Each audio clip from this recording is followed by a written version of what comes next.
Greetings from Costa Rica. My name is Matt Rosensteele. Welcome to Costa Rica FAQ, my video blog about the frequently asked questions about moving to, retiring to, investing in, living and loving Costa Rica.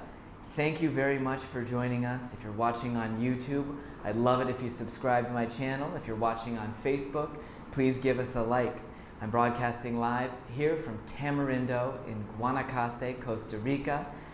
In 2019, my video blog was a veritable smorgasbord, really an unending buffet of information in which I gave super long answers that were detailed and actually too long for anybody to enjoyably watch.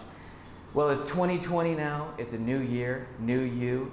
I'm going to learn some portion control, and so we're dividing up the video blog into smaller, more edible chunks, going with something much more reasonable and replacing that buffet with something much more like a nice sushi dinner or something reasonable. So welcome back to Costa Rica FAQ.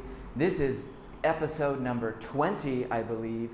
We're going to start covering corporations, and in this first chapter of the Costa Rica FAQ on corporations, we're just going to cover the basics, a few questions to get started.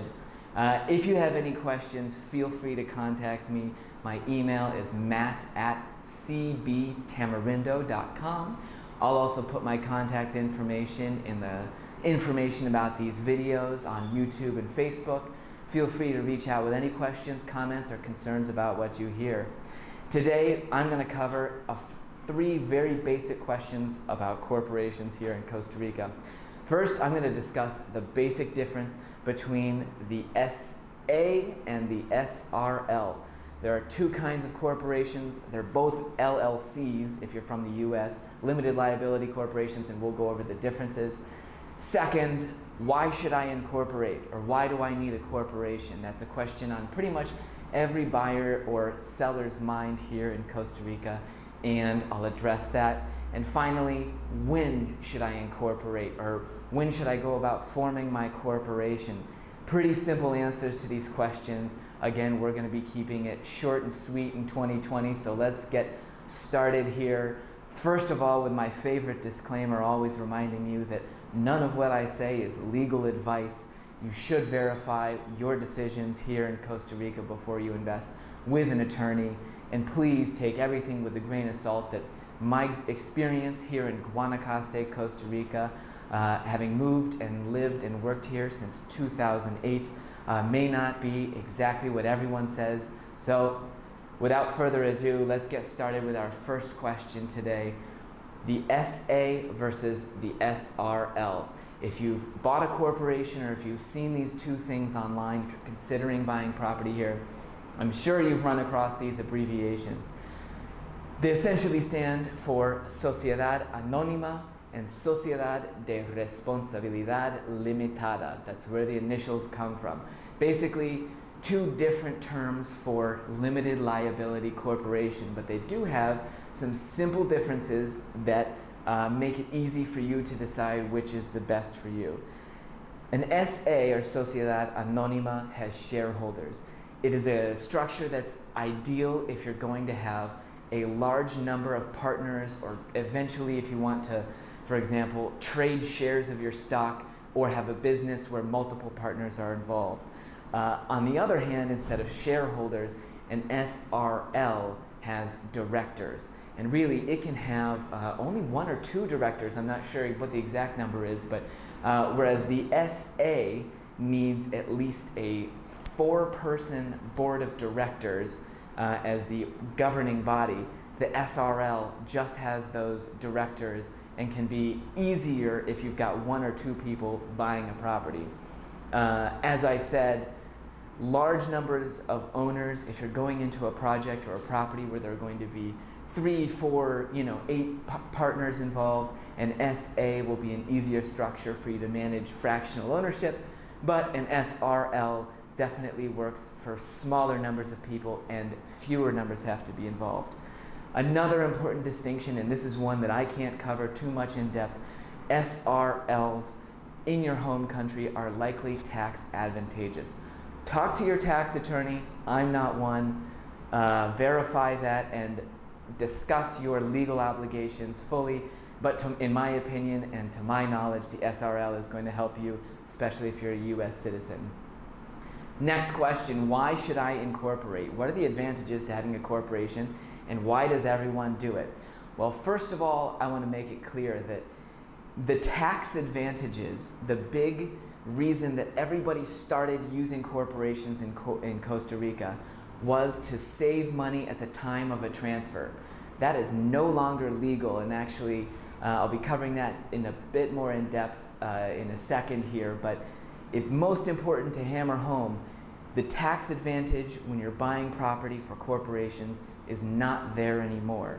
So if you have an attorney or a realtor telling you you have to incorporate so that when we buy your property you can save a bunch on transfer taxes, no, that is incorrect, and you should find somebody with more updated knowledge, as that law changed, I think, in about 2012.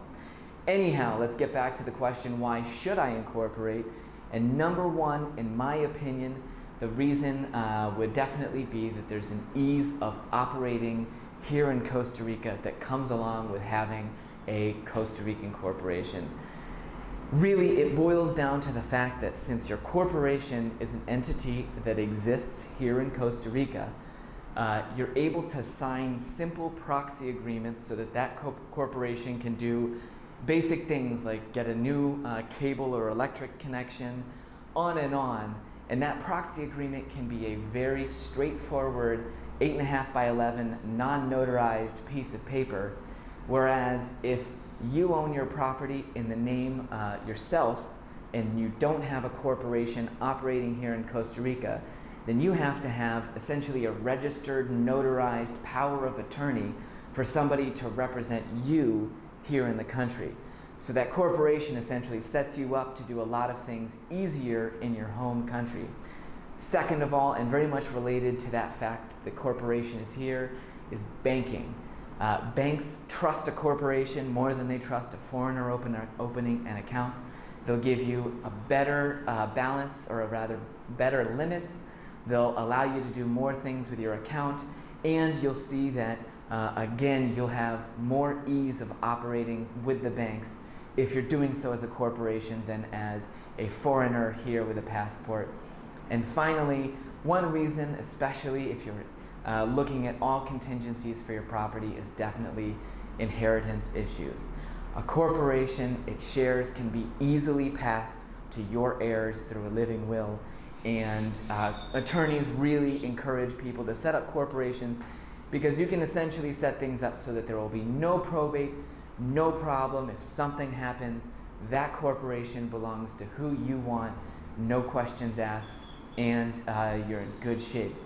Again, to recap, really those tax benefits, the reasons you might have heard originally why people set corporations up aren't in play anymore unless honestly, unless something illegal is happening at the time of transferring a property. Really, those three that I discussed are what I see as the primary benefits.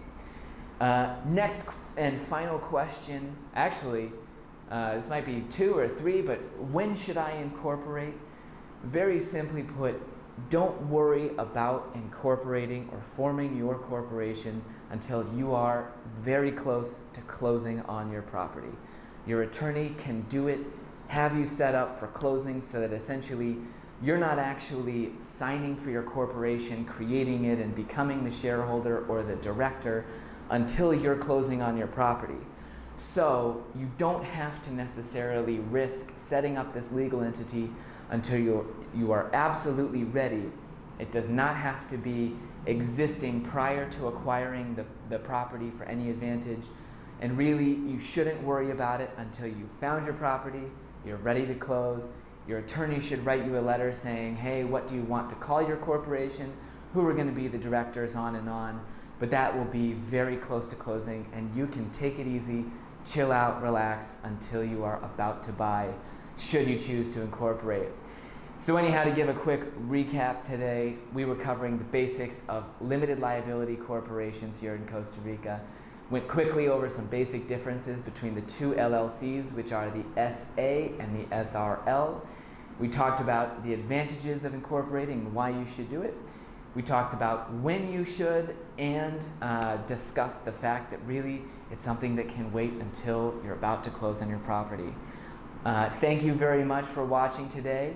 In the next chapter, Chapter 2 on corporations, I'm going to be covering the biggest question of all, costs. So be sure to join me for Chapter 2. We'll put a link here in the video. Thanks very much for watching. Again, my name is Matt Rosensteele, Coldwell Banker, Tamarindo Realty here in Guanacaste, Costa Rica.